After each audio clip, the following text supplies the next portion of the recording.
A 10-year-old girl vanished after visiting the library one rainy evening. For months, there were no leads.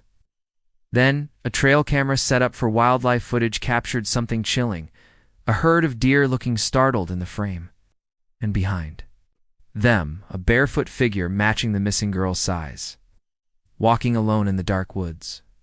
The rain had been falling steadily since noon, the kind that blanketed the entire neighborhood in a curtain of silence. Streets shimmered beneath puddles, sidewalks glistened with fresh water, and car tires hummed like lullabies against wet asphalt. On the corner of Willow Creek Avenue, inside a modest brick home with white shutters and a crooked mailbox, little Ellie Morgan stood at the door, holding her yellow raincoat in one hand and her library card in the other. It was Tuesday, March 14th, the kind of date most people would forget. But for the Morgan family, it would soon become unforgettable. Ellie had just turned 10 in January. She was a quiet, bookish girl with deep-set green eyes and honey-brown curls that framed her cheeks. She was known by her neighbors as the polite child who helped older folks carry groceries or bring in mail. She wasn't loud, didn't chase trouble, and rarely asked for much. Her biggest obsession was reading, especially nature books, mysteries, and anything with wild animals. That Tuesday afternoon, Ellie had rushed home from school, kicking off her muddy sneakers in the hallway before running to her mom in the kitchen. "Can I go to the library just for a little while?" she asked her mother. Margaret glanced at the overcast window, unsure. "Ellie, it's getting darker out, and there's thunder. Can't we go tomorrow together?" "But the new animal book Miss Fran promised me is in today," Ellie pleaded, practically bouncing. She said she'd hold it for just one day.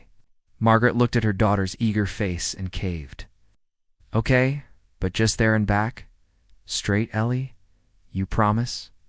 Ellie nodded. "Straight there, straight back. I'll be home before dinner." At 4:12 p.m., wearing her yellow raincoat, Ellie stepped into the light drizzle. A hardcover notebook was tucked under her arm. She walked 5 blocks to the local library, a red brick building with ivy climbing up its side, and a wooden bench that always creaked when you sat on it. Inside, Ellie was greeted by Miss Fran, the elderly librarian, who wore large round glasses and always smelled like cinnamon tea. They chatted briefly. Ellie checked out her book, The Secret Lives of Forest Animals. And after sitting quietly for a few minutes to sketch a deer from the illustrations, she tucked the book into her backpack and waved goodbye. It was 5:03 p.m. By 5:40 p.m., the first flash of concern began flickering in her mother's chest. Margaret looked at the clock above the stove. Ellie was always home by now. By 6:10 p.m., she was pacing the porch, umbrella in hand, peering down the sidewalk. The street lamps buzzed on. Still no Ellie. At 6:25 p.m., Margaret called the library. Miss Fran answered and said Ellie had left almost an hour ago. By 6:39 p.m., the police were called, but all of that comes later. Because for now, in this first chapter, we are still in the warmth of a home where a little girl's absence isn't yet real, where her favorite sneakers are still drying by the heater, where her hamster cage in the corner still whirs with its tiny running wheel, where her backpack hasn't yet become evidence, and her raincoat hasn't yet been found folded near the edge of town like a ghost that no longer fits in these final known hours. Ellie was simply a child with a big imagination, a curious heart, and a love for stories that pulled her into worlds beyond her own. That night, she had planned to read under the covers with a flashlight. She never got the chance. The initial police response was slow but steady. Officers from the local department arrived at the Morgan house by 7 p.m., 2 cruisers parked by the curb. The rain had tapered off, leaving wet silence in its place. Flashlights flickered down alleys and around storm drains. Volunteers showed up with umbrellas and flashlights. A small search party was formed, but there was no sign of her, no footprints, no witnesses, no screams, no struggle, nothing. When the Morgan family released the security camera footage from a bakery near the intersection, it showed Ellie at 5:07 p.m. crossing the street. That was the last image captured of her. The public clung to that photo. It showed Ellie pausing at the curb, glancing both ways.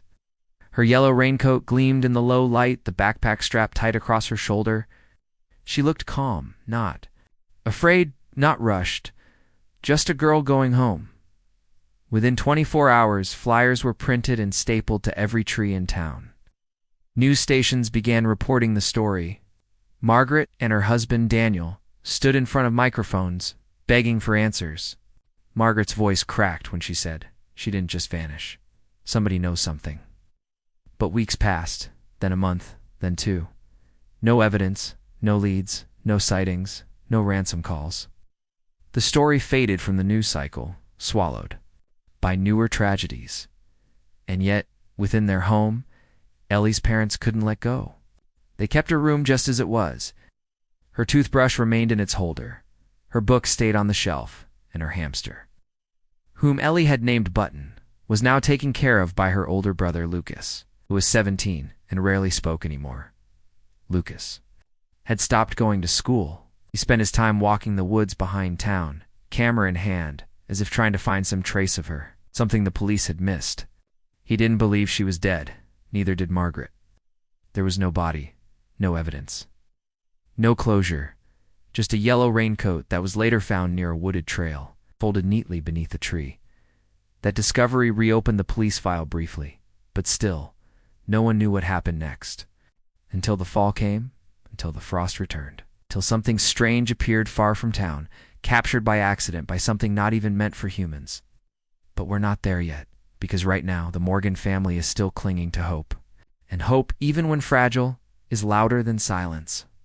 By the next morning, Ellie Morgan's name was on every local radio broadcast in town.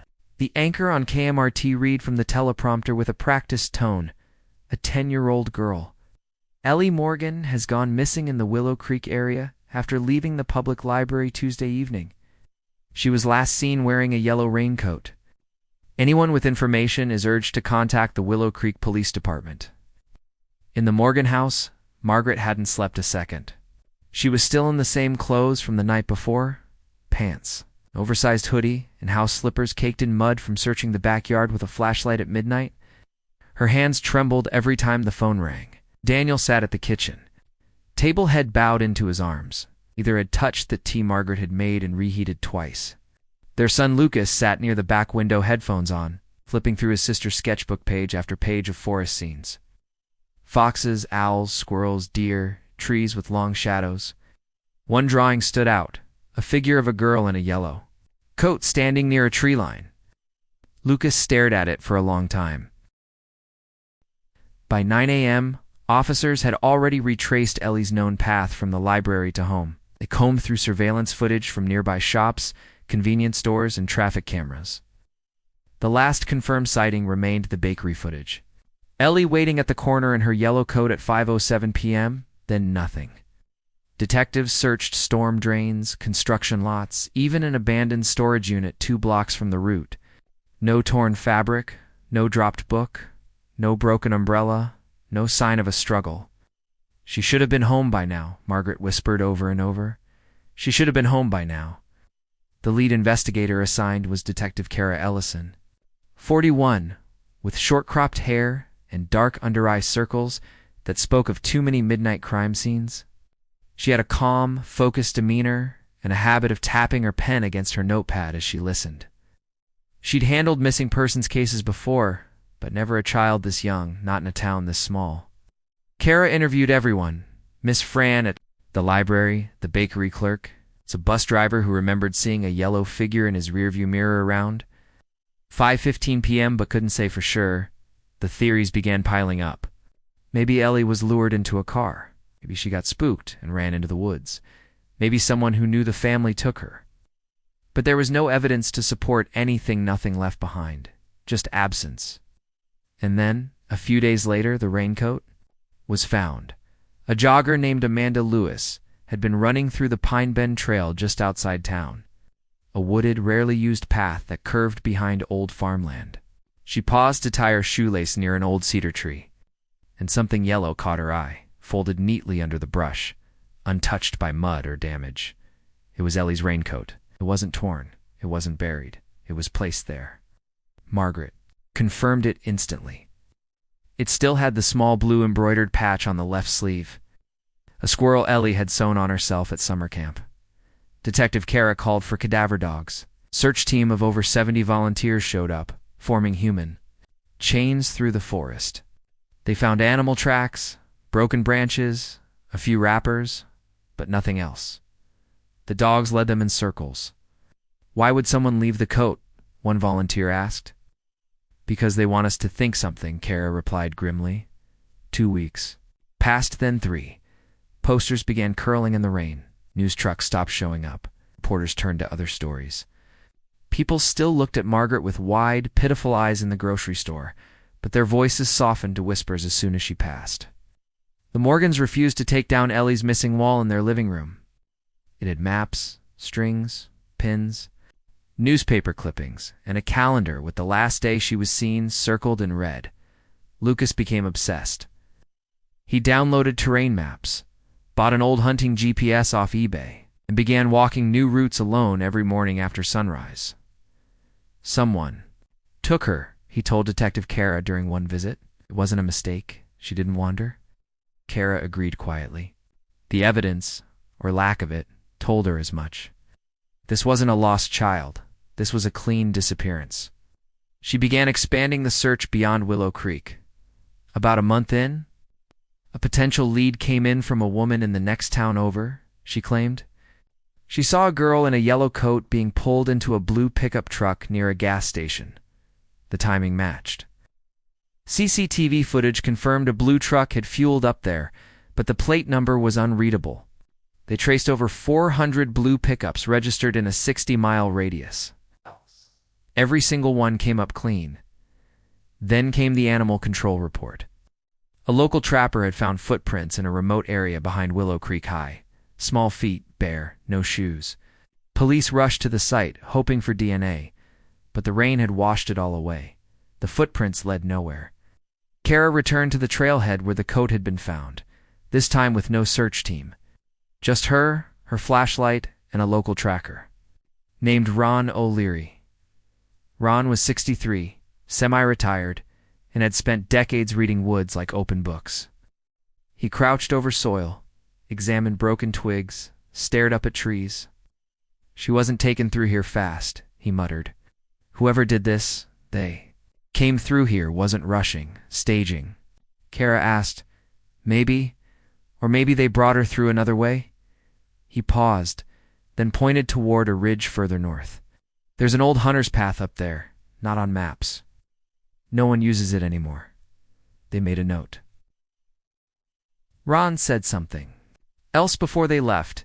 "You ever heard of deer freezing mid-step? Like something made the whole herd stop?" Kara raised an eyebrow. "Why?" "Just remember I said that." She didn't understand what he meant then, but months later she would. Back at the Morgan house. Margaret stood in Ellie's room, staring at the sketch on her desk. It was another forest drawing, one she hadn't seen before. The figure in the yellow coat was still there, but this time, something was behind her in the tree's shape, just 2 faint white eyes in the dark. "I'll regret." Didn't know what it meant, but it chilled her. She didn't sleep that night, and outside. The woods whispered with secrets. Detective Kara Ellison stood over the conference table in the back of the Willow Creek precinct, where a long corkboard displayed pinned maps, timelines, and Ellie's photos. Yellow strings connected key points. Library, bakery, coat location, possible vehicle sighting. Every red dot on the board represented either an unconfirmed tip or a dead end. And lately, it was mostly dead ends. But Kara had a hunch, a quiet itch at the back of her neck that wouldn't stop scratching. The route Ellie usually took home didn't intersect with Pine Bend Trail where her coat was found. So why was it there? She called Lucas Morgan to the station. "Lucas," she said, laying a large town map flat in front of him. "Show me exactly where Ellie would walk." Lucas, now more focused than ever, pointed to the main road. She always took Juniper Avenue to Maple Street. Never the trail? Not once. She said it creeped her out. Kara tapped Pine Bend with her pen. "So, how did her coat end up here?" Lucas was quiet. "She didn't go there," he whispered. "Why?" "Someone took her there." Meanwhile, an anonymous tip arrived at the department's inbox. It was brief and chilling. Subject: Morgan girl body. Check the old radio tower trail. Not everything sleeps at night. Kara had it traced, but the email came from a proxy server, likely from a burner device. Still, the note was specific. The next morning, she met Officer Jim Corbin and 2 volunteers to hike up to the decommissioned radio tower deep in the forest. A rusted remnant from the 1950s that stood atop a hill. Most locals had forgotten it. The trail was overgrown, with no recent signs of human movement, just branches, thick underbrush, and a feeling of being watched. About halfway up, they found a pile of charred debris, blackened cloth, melted plastic, a piece of what looked like a backpack strap. Kara used her glove to lift it. The strap had a pink plastic buckle, the kind seen on children's bags. She didn't say anything then, just folded it into an evidence bag. At home, Margaret Morgan sat with her daughter's art portfolio laid out across the living room floor. Ellie had always drawn the woods, but now Margaret noticed something subtle, haunting. Each drawing seemed to get darker, not just in color, but in emotion. Earlier sketches were playful. Birds and trees, deer and clearings, the sun beaming through branches. But in the final few pages, the skies turned gray. Trees leaned inward, and always a small figure in yellow stood alone. In one, the figure looked directly at the viewer, and the eyes weren't hers. They were hollow. That night, Margaret took the drawings to Kara. She saw something, she told the detective. I don't know what, but she was trying to tell us. Kara studied them, not as an officer, but as a woman who had once been a little girl too. I agree, she said quietly. Around the same time, strange incidents began to surface. A trail. Camera near the North Woods captured multiple deer frozen mid-step, eyes wide, clearly spooked. In the background was a smear of shadow, just motion blur.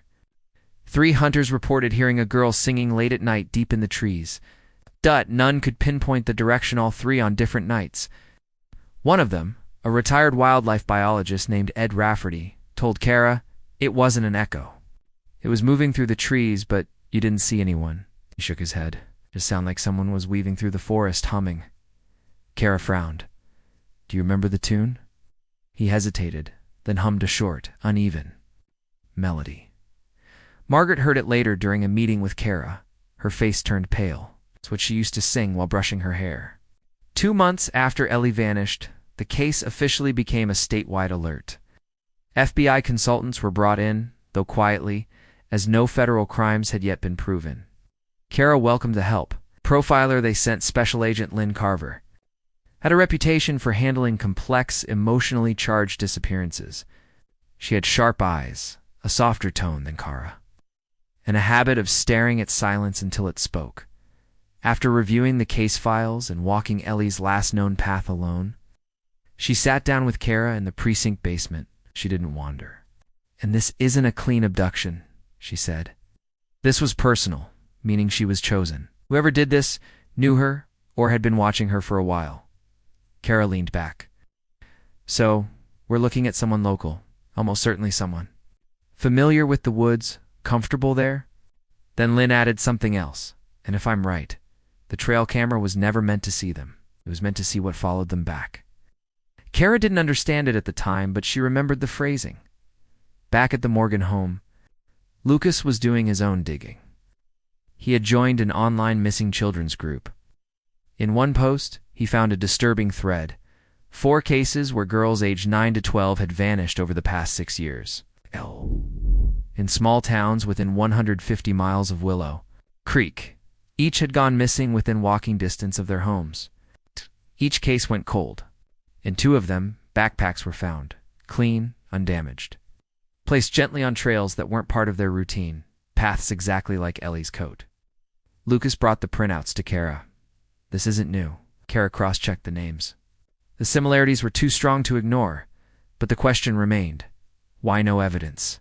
How did someone take little girls from neighborhoods in daylight or dusk and leave nothing, no tire marks, no fibers, no eyewitnesses? 3 months in, Kara received a voicemail from a woman named Abigail Nestor. Her voice soft and shaking. I'm sorry to bother, but something strange happened behind our cabin last night. I was watching deer on the camera my husband set up, and there was something in the footage. I think you should see it." Kara called her back instantly. Abigail lived 10 miles outside of town, near an old hunting trail. She said it was just a normal motion-triggered trail cam place to observe. Nocturnal movement, mostly deer and raccoons, but last night it had captured something else. Kara and Lucas went together. They arrived at the Nestor property in the afternoon. Abigail had already pulled the footage onto a USB drive and paused it at the relevant frame. It was time-stamped March 14th, 2024. It's 2:03 a.m. in it. A group of deer. Startled, clearly frozen mid-step. Behind them, just between the trees, was a blurred figure, small, barefoot, walking. The posture, the frame, the size, all matched Ellie. But it was the clothing that crushed Margaret's breath when she saw it later. The yellow raincoat Detective Kara Ellison sat motionless in front of the trail camera monitor. Abigail Nestor had paused the footage at just the right frame.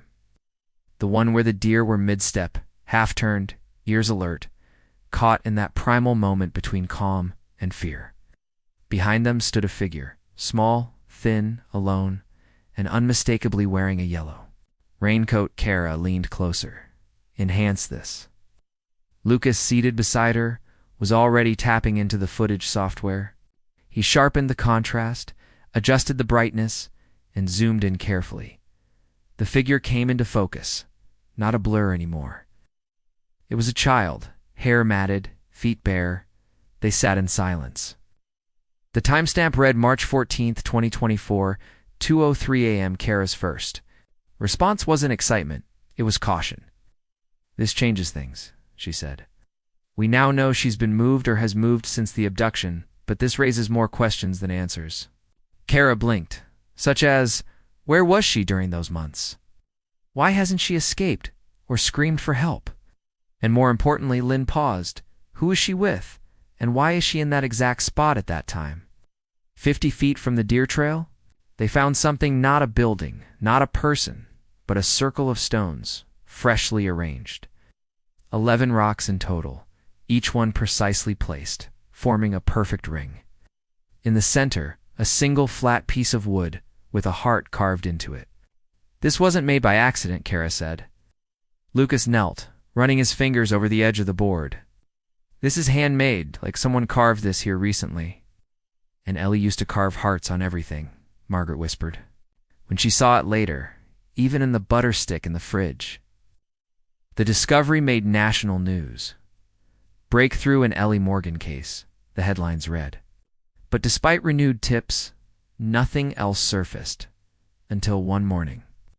Officer Corbin received a call from a man clearing trees at an abandoned ranger station about 6 miles from the trail campsite.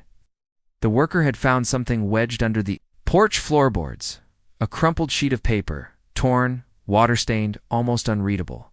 But in the corner, there was a child's drawing a girl in yellow and a house drawn as a square with no windows. Something about the man's figure sent chills down Kara's spine. His eyes were X's, and he had no mouth. The rest of the page was filled with jagged scratches, almost like the child had tried to erase the image after drawing it. Kara sent it to the lab, but there was little to extract. Still, Margaret confirmed the style. "That's Ellie's hand." The implications were clear. She'd been there, maybe recently. But who was the man? Lucas remembered something. Back when he was a kid, there was a man named Hall who worked part-time maintaining the area's old fire trails.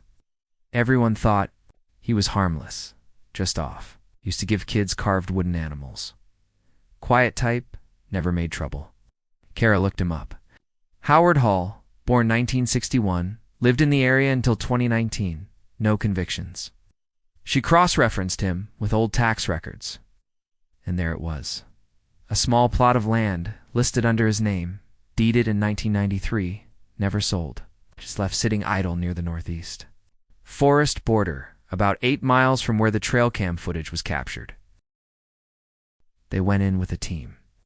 The cabin was hard to find, covered in vines and nearly invisible under the canopy. Inside, everything was coated in a thin layer of dust, but nothing looked abandoned for long.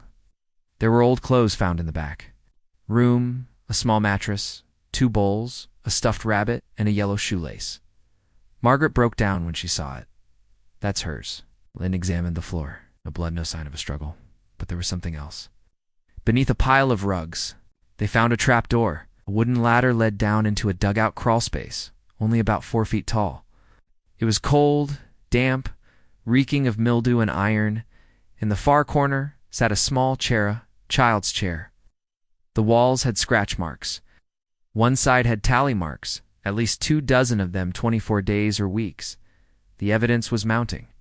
Whoever had taken Ellie had kept her alive for at least some time, but Hall hadn't been seen since 2019. There were no fingerprints in the crawl space. How recent DNA, but the location, his property, the trail proximity, the items it all pointed to him. Still, something didn't add up. Why had she reappeared after he died? Why would someone keep her for months, then let her walk freely in the woods? And how had no one seen her until the trail cam? Kara voiced the question aloud. Lucas answered, not with a theory, but a possibility. What if someone else took her from him? That changed the direction of everything. Forensics later confirmed something subtle but chilling. The carved heart in the stone circle had a second layer beneath. The heart, under magnification, was another carving, the letter W. Ellie's middle name was Willow. Only her family knew that. So did someone else. Someone close enough to her to know. They weren't just looking for an abductor anymore. They were looking for someone who had known Ellie, and that made everything more personal. Kara Ellison replayed the heart carving in her mind, the trail cam image. The girl in the yellow raincoat, the stone circle, the hidden W. She knew this wasn't random anymore. It wasn't just a missing child. This had a personal fingerprint, one so subtle it slipped through unnoticed. That carving meant only one thing. The person they were looking for had known Ellie Morgan before. She disappeared. And that realization changed everything. Kara and Agent Lynn met with Margaret and Daniel Morgan again. Sitting across from them at the station, Kara tried to remain calm. Family, friend, teacher, anyone? Margaret glanced at Daniel. He hesitated, then slowly nodded. There was a man named Wade who volunteered at the library. He said he helped with the summer reading program. Ellie liked him. Lynn sat up straighter. What's his full name? Wade Collier, Daniel said. We didn't think he had anything to do with it. He left town a few weeks before Ellie disappeared. Said he was moving for a job. That timing raised alarms. Kara pulled Wade's name into the system. What she found stopped her cold. Wade. Collier had no digital footprint after August 2023, 1 month before Ellie vanished. His social profiles ended. No tax filings, no phone activity, nothing. It was like he'd vanished too. They searched further and discovered something else. Wade Collier wasn't his real name. He was born Jeremiah Wade Connors in Oregon. In 2001, he was questioned in the disappearance of a 12-year-old girl named Emma Baird. The case went cold. No charges stuck. But the similarities to Ellie's case were eerie. Emma disappeared on a rainy day. She'd been headed to the town's library, and in her school notebooks, investigators found hearts carved into the margins, some with the letter J. Agent Lynn quickly got a warrant and traced Connor's last known whereabouts to a trailer. Rental in a rural part of western property. It had been vacated for months, but in the overgrown grass behind the unit, they found a buried plastic tub. Inside were items that didn't belong to Wade. They belonged to Ellie. One was her missing blue notebook. Another was a sock Margaret identified by a tiny embroidered daisy. But the worst was a page torn from the same notebook, filled with writing, "Don't cry in front of him. Say thank you even when it hurts. Don't look out the window. Don't ask for your mom." Kara couldn't finish reading it. Search through nearby DMV records turned up a chilling discovery. A vehicle. Spotted near the deer trail the same week, the property, and now this trailer site. They were all connected by backwoods logging paths, narrow, done, patrolled roads. The perfect route for someone trying to stay invisible. She scribbled one word in the margin. Why? Why keep Ellie alive? Why hide her only to bring her close? Again? Why the heart? Why the camera's field of view? Lucas, who dropped by with food, pointed to the map. What if he wanted us to see her? Kara stared at him. You think he planned for the camera to catch her? I think maybe she got away. Maybe he slipped. Or maybe she left something behind. Kara felt her pulse rise. He's coming back to find it. They increased surveillance around the trail campsite. Unmarked officers, infrared drones, motion sensors. Just 3 nights later, at 2:16 a.m., a figure appeared on camera, not a child, but a male, slim-build, hooded, walking cautiously, eyes scanning the ground. He approached the deer trail clearing, paused, and knelt exactly where the heart carving had been. Then he turned, looked straight at the camera, and raised his finger to his lips. The footage ended there. The FBI confirmed it was Jeremiah Wade Connors. The time was now critical. This wasn't a cold case anymore, it was live. The team spread out, drones followed thermal trails, forest units blocked exits by dawn. They found fresh boot prints leading east. They followed them for miles until they vanished in a creek bed. Kara stood at the edge, heart sinking. He was gone again. But the next day, Ellie's teacher, Miss Claire Reading, called the station. She'd found something in the school mailbox, a brown envelope with no return address. Inside was a Polaroid.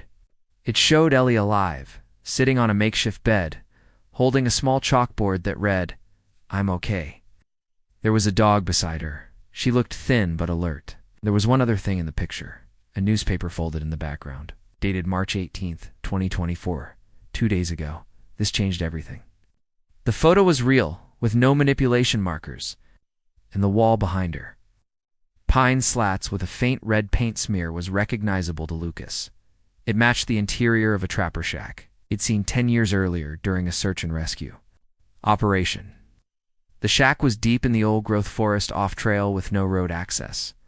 No one had visited in years. They geared up. This time they'd find her. And this time, they were ready to face the truth, even if it meant what came next would be the hardest chapter yet. They moved before sunrise. Kara, Agent Lynn, Lucas, the retired ranger, and 2 tactical officers made their way on foot through the old-growth pines. No road touched this part of the forest, only fading wildlife paths, tangled roots, and damp underbrush. It was quiet, heavy.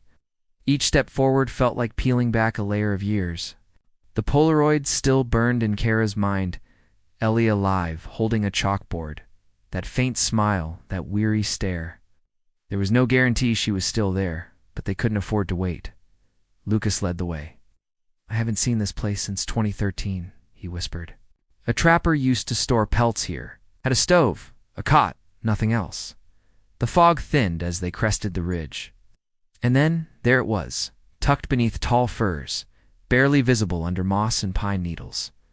A weathered wooden structure. No more than 20 feet long, with a slanted tin roof and shuttered windows. The front door was ajar. Guns raised, the team approached silently. Lynn motioned for Kara to stay behind as they cleared the cabin. FBI, hands in the air, no movement. Inside, the stench hit them first. Old mildew, damp clothes, and something more metallic. Lynn stepped in first. The place was empty, no Ellie, no captor. But they found clear evidence. On the cot, a child's yellow raincoat was folded. Beside it, a pair of muddy pink sneakers. On the wall above the cot, tally marks were scratched deep into the wood, at least 90. Kara stepped in slowly, her breath catching. A bowl, still half full of oatmeal, sat on a table. A baby blanket was tucked in a corner next to a stack of notebooks. She picked one up. The front read, "Ellie Morgan, age 10. Her hands trembled as she flipped through. The first page was simple. "My name is Ellie Morgan. I live on Maple Street. I miss my mom." Other pages followed daily entries, though some became fragmented, written with spelling errors, corrections, and what looked like repeated copying. But one entry near the back stopped Kara. He says, "If I listen, I get to go outside, but I can't go near the trees." Lucas walked around the cabin's perimeter and waved Kara over. At the back of the structure, covered by old branches, was a sealed storm hatch, locked from the outside. They pried it open. Below was a dirt-walled crawl space, empty but lived in. A plastic bucket, torn bedding, duct tape, a flashlight with dying batteries. And, most chilling of all, scratch marks along the inside of the wooden hatch. They were fresh. Someone had tried to claw their way out. Forensics would later confirm the presence of Ellie's DNA, but she wasn't there now. She had left or been taken again. Kara's mind raced. Had she escaped? Had the man returned and moved her again? Or worse, had she been caught trying to flee? They needed eyes on the exits. They needed to understand his next move. Back at the sheriff's office, Kara met with Lucas and Lynn. "He's moving fast," she said. "First the deer trail, now the shack. He's 2 steps ahead, but he's slipping." "How?" Lynn asked. Kara tapped the Polaroid again. "He left a trail." "The paper, the message that wasn't an accident." Lucas nodded. "She got that photo out somehow?" "I think she left it on purpose," Kara replied, "and I think she knew we'd come here next." They stared at the board now, filled with photos, timelines, and maps. One location hadn't been searched. An old mill 3 miles south of the shack burned partially in 1998 and never rebuilt. Locals avoided it due to unstable floors and rumors of it being haunted, but its proximity couldn't be ignored. Someone like Connors, with a taste for isolation and familiarity, would know every forgotten space. They headed there the next morning. The mill loomed like a skeleton in the fog, with long metal beams bent with rust and thick walls cracked and chipped. Moss grew between floorboards that groaned with every step. They entered cautiously. On the second floor, among broken glass and rusted machinery, Kara spotted something odd: a freshly placed blanket. It was pink, faded, and near it was a worn-out stuffed rabbit with a torn ear. Ellie's footprints, child-sized, led toward the far wall. Lynn raised his hand. "Wait," then he saw it. A motion sensor, new, wired into a makeshift camera setup. Someone was watching this place. They disarmed it and pulled the memory card. Inside a back room, beneath fallen sheet metal, they found something more disturbing. A trap door, chained shut from above. When they broke it open, it revealed a spiral staircase leading to a dark subbasement. The air changed, colder, heavier. Kara descended slowly, her flashlight flickering against damp brick. At the bottom was a room the size of a small garage. On the wall were old photographs of Ellie and other girls, printed in black and white. In the corner were food cans, water bottles, and a camera tripod, but no one was there. Just one thing sat in the center of the floor: a chalkboard. "I tried to run. I'm sorry." Back at the lab, they scanned the surveillance camera's footage from the mill. At 1:42 a.m., just 2 nights earlier, Ellie had entered. The room alone. She looked exhausted. Her arm was bandaged. She held the rabbit, sat against the wall, took a piece of chalk, and wrote on the board. At 3:07 a.m., someone entered. Only their legs were visible, but the frame caught a chilling moment. Ellie stood, backed away, and the figure pointed toward the stairs. They both disappeared from view. They were still moving, and this time, Kara believed Ellie had been forced to help. Leaving messages, misleading clues, maybe even trying to protect someone else. But why? What hold did Connors have over her? Deeper they dug, the more tangled the motives became. This wasn't about ransom or lust or revenge. This was about control. And the way the clues were laid out, as if testing them, made Kara believe one more horrifying possibility. Connors wasn't working alone. He had help. And the real puppet master hadn't revealed himself yet. It was Deputy Rohr who first noticed. The deer not in person, but in the footage. He had been assigned to scan every camera pulled from the public lands near Pine Hollow Ridge, the area bordering both the burned mill and the isolated hunting trails. Dozens of private hunters and wildlife surveyors had their own trail cameras mounted deep in the woods, each storing hundreds of hours of mostly uneventful footage. But at 2:14 a.m. on March 14th, 2024, something strange happened on one. First, a herd of deer bolted into the frame, pausing only long enough to stare straight into the camera, eyes wide, ears forward. A figure, small, human-sized, barefoot, walked. Slowly, one arm hung loosely. The other clutched something, maybe cloth. They didn't run. They didn't cry. They simply walked, silent and strange, through the trees. The infrared trail cam caught the entire scene in grainy black and white. Though no face was visible, the shape, the gait, the posture, it looked like Ellie Morgan. When Kara saw the footage, she leaned closer to the monitor and whispered, "She's alive." Agent Lin didn't answer. He rewound the clip frame by frame. The timestamp matched 2 days after Ellie had been spotted at the burned mill on security footage. The location was 3.4 miles southeast, a dense stretch of woods with no structures. No trails, no reason for a child to be there. Where was she going? Lin muttered. Or was she being led? Kara frowned, or following someone. They paused on the frame, showing her mid-step, hair long and unkempt, arms thin, feet raw and muddy. "She's still trying to escape," Kara whispered. "Or she's luring us." The sheriff's team deployed drones over the surrounding forest, searching for anything unusual. Thermal signatures, human footprints, broken branches, disturbed brush. But the area was silent. No fresh movement, no campfire heat, no sign of Ellie. Still, they canvassed the area on foot in expanding circles. Kara joined one of the search teams, refusing to stay behind this time. They worked for 3 days straight, combing the ridge and stream beds, searching beneath bramble and through ruined structures. Old deer blinds, forgotten sheds, and tree stumps hollowed by age. Nothing until the 4th day. That's when they found the coat tangled in the branches of a blackthorn bush, a child's denim jacket. The same one Ellie had been wearing when she disappeared. Inside one pocket was a folded-up index card, written in shaky block letters. "He sleeps during the day. I leave at night. Follow the stream. If you find this, don't call out." It was unmistakably Ellie's writing, the same looping E they had seen in her journals. But this note wasn't fearfully, it was tactical, and that terrified Kara. More than anything else, this child had learned how to evade, how to hide, how to survive. That night, the FBI called in a specialist, Agent Yara Monroe, an expert in psychological survival cases. She had worked hostage scenarios from Mexico to Maine and had once helped rescue a girl who had survived 5 years in an underground cell.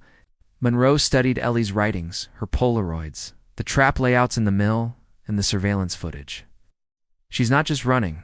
She's trying to outsmart him. She's playing a long game, waiting for the right moment."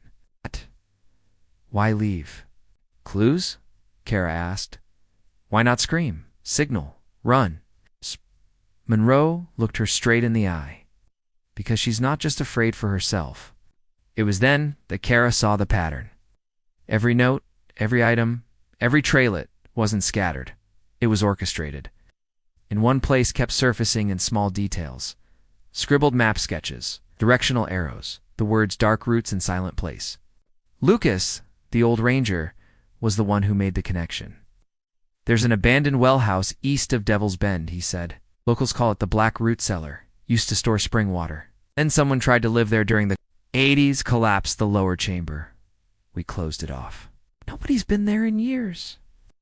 That's where she was leading them, not to her, to him. They moved quietly, just past midnight. No sirens, no marked cars, just 6 officers. Agent Lin, Agent Monroe, Kara, and Lucas. The well house was a stone structure, half buried into a slope, overgrown with ivy and moss. Front door was chained, the back had caved in. They circled around. Monroe spotted the trail. Fresh prints, small, leading behind the building into the earth, to a hidden hatch obscured by fallen branches and metal sheeting. They unbolted it. And what they found below would stay with Kara for the rest of her life. It wasn't a cellar, it was a burrow, man-made, reinforced with scavenged timber, lit by camping lanterns, padded with rugs and canvas. There were 2 makeshift beds, one small. One adult-sized, a plastic tub full of canned goods, a clipboard of handwritten rules. On the wall was an old radio and a torn calendar, March 2024, circled in red. In the corner, a video camera was still running. On a nearby crate was a journal. Kara picked it up slowly, heart racing. The first page read, March 10th. She tried to run again. Third time, I let her write. It calms her. Tell her stories. I feed her. Not what they say I am. She is special. She stays because she wants to. And soon she won't leave again. But Ellie wasn't there. Neither was the man. Only the cold air and the growing realization that they had arrived too late again, but not empty-handed. The footage, the journal, the supplies, the layered lies, it was all unraveling. And Kara knew the final truth. The man who had taken Ellie wasn't acting alone. His writings referred to the Watchers, the others, and phrases like, she is the chosen one. This wasn't just a kidnapping. This was a plan 6 months in the making, and now it was coming undone. The search team didn't sleep that night. After discovering the underground burrow and the journal, FBI agents expanded their sweep to a 2-mile radius. Prioritizing old wells, root cellars, and cabin ruins, every ranger from 2 counties was called in. No one questioned the urgency, especially not Kara. She sat at the command tent with Agent Monroe and Roar, poring over the journal. Page after page of fractured thoughts, self-justification, and disturbing detail emerged. Written by a man named Daryl Paneka, name that until now meant nothing. But the shock came when the DMV photo loaded on the screen, Lucas whispered. That's the man who used to volunteer at the Pine Hollow Library. Monroe leaned in. That's where Ellie was last seen. Daryl Paneka had been a part-time groundskeeper at the Pine Hollow branch. No arrest record, no red flags, quiet. Dismissed in late 2023 due to odd behavior, mumbling to himself, loitering near the children's section. Nobody filed a formal complaint. He lived off-grid in a trailer behind the old grain mill. Land he'd inherited from a brother in April 2021. Paneka was found dead in that trailer, natural causes. A stroke. No one had linked him to anything criminal. At the time, it was just another forgotten death in the woods. But now, they had his words, and they had Ellie's trail leading directly to him. Kara stared at the page that made her stomach turn. She liked the story about the deer. I told her if she stayed quiet, the deer would keep coming. I gave her books. She read them out loud. I told her the world forgot her. I needed her to believe I was the only one who remembered. He had kept her for months, fed her, taught her routines, controlled her with isolation and fear. She wasn't in the burrow anymore, but she had been. And something in the journal hinted at another location, something he called the back room. Monroe made the connection. Out of the mill, she said. He mentioned it again and again. The stairs that creak, the window that blinks. He kept something there, maybe her. They returned to the burned mill, this time with cadaver dogs and structural engineers. Most of the building was unsafe to enter, but the lower level, which had partially collapsed during the 2023 fire, had one section untouched. Behind an old electrical panel, they found a sealed-off space. Inside were a mattress, blankets, books, a bucket, and 3 crude stick dolls tied with shoelaces. The DNA on the fabric confirmed what they feared. Ellie had lived there for weeks. But that still left a haunting question. Where was she now? And had she escaped Paneka before his death or after? Monroe believed she was still alive, that Ellie had fled on her own, surviving by instincts sharpened through captivity. She set traps, Monroe said, left notes, avoided cameras except when she wanted to be seen. She's not just surviving, she's signaling. But Lynn saw something else in the last trail cam footage. Her posture, her silence, he said. She was following something or someone. He paused. What if Paneka wasn't working alone? The deeper they dug into Paneka's background, the more disturbing the picture became. 2 decades earlier, his brother, Calvin Paneka, had been investigated in Louisiana for allegations involving minors, but never convicted. Calvin died in 2017, but his old journals, found in a storage shed, hinted at a belief system, a delusional philosophy about cleansing the forgotten and creating a new silence. and Daryl's writings mirrored that language. She walks the woods now. The silence teaches her. She listens. It wasn't random. It was indoctrination, and possibly preparation for something worse. Then came the break. A trail camera technician reviewing older files from January found a strange clip. A man, not Pinnock, carrying a flashlight, walking near the black root cellar. It was time-stamped January 12, 2020, 43 years after Pinnock's death. Man was thin, hooded, and carried what looked like a large duffel bag. The footage had been missed for months, mislabeled and stored in a corrupted backup folder. Facial recognition software hit a partial match. Donnie Harris, a former handyman, who worked maintenance with Daryl at the mill in the late 90s. Harris had a recorda. 2-year sentence for petty theft in 2003. Last known residence: a shack 3 miles north of the well house. He had never been questioned in Ellie's disappearance. A warrant was issued by Dawn. Agents surrounded the location. Inside they found evidence confirming their fears, clothing items belonging to Ellie, handwritten maps with notations in the same phrases used by Pinnock, and another journal. This one was worse. I told him she'd never learn, but she did. When he died, I went back. She stayed in the woods. She sees me sometimes. The silence keeps her. It keeps me too. The final pages were dated just 3 weeks earlier. He was still out there, and she might be too. It was raw, quiet, and determined. Who led the search through the ridgeline near the Harris property? There, hidden behind a fallen oak, they found an old storm bunker camouflaged, locked, almost invisible. Inside were Bones' 3 skeletons. Old, adult-sized, possibly from other victims, and beneath a pile of plastic tarps, a sleeping bag still warm. But no sign of Ellie. Only one word was scratched into the stone wall with a nail: HOME. In the final days of March, the FBI officially declared Donnie Harris a fugitive in an active abduction case. His last known trail veered south into the woods near the marshland's hard terrain, but not impossible. A multi-agency task force was created. A hotline was opened. The town, once quiet, now buzzed with dread and urgency. And Kara, sitting at her desk, kept staring at the trail cam, still shot from March 14th, the deer frozen in fear and behind them. A small figure walking barefoot. It wasn't just a clue. It was a challenge. Ellie was alive. She was out there.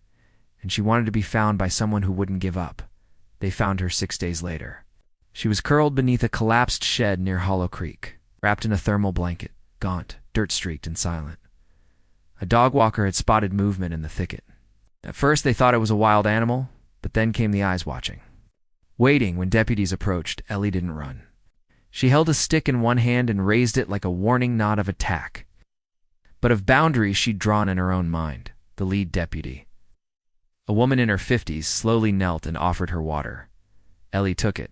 No words, just long gulps. Hadn't spoken yet, but she was alive. The town stood still for days. The story rippled across the state. The girl who vanished after the library. The one they'd given up on. The one who walked barefoot in the woods while deer fled in the dark. Now she was in a hospital bed, surrounded by warm light and clean sheets, her name softly spoken by doctors and social workers who called her brave. But it was Kara who sat beside her, hour after hour, saying nothing at all, till Ellie finally whispered, "Do the deer know I'm gone?" Donnie Harris was found days later, dead in the marsh's hypothermia and exposure.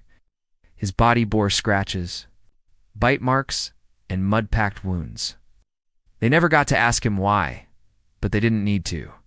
The journals, the cameras, the trail, the underground layers, it was all there. A pattern of obsession passed down, fed by twisted beliefs and secrecy. He had tried to keep Ellie in the shadows, but she refused to disappear.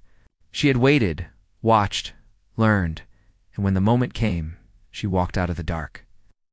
Right into the lens, Ellie was placed with a trauma specialist foster family out of state. Her mother, who'd once left the porch light on every night for a year, had passed from cancer months earlier, not knowing the truth. But Ellie's aunt and her former school librarian wrote to her every week. In time, Ellie began to write backstories, mostly about deer that keep watch. Stories about girls who walk through rain and don't disappear, even when no one's looking. Kara kept one photo pinned above her desk, that grainy night vision. Frame, deer frozen mid-step, a child behind them. A girl who came back,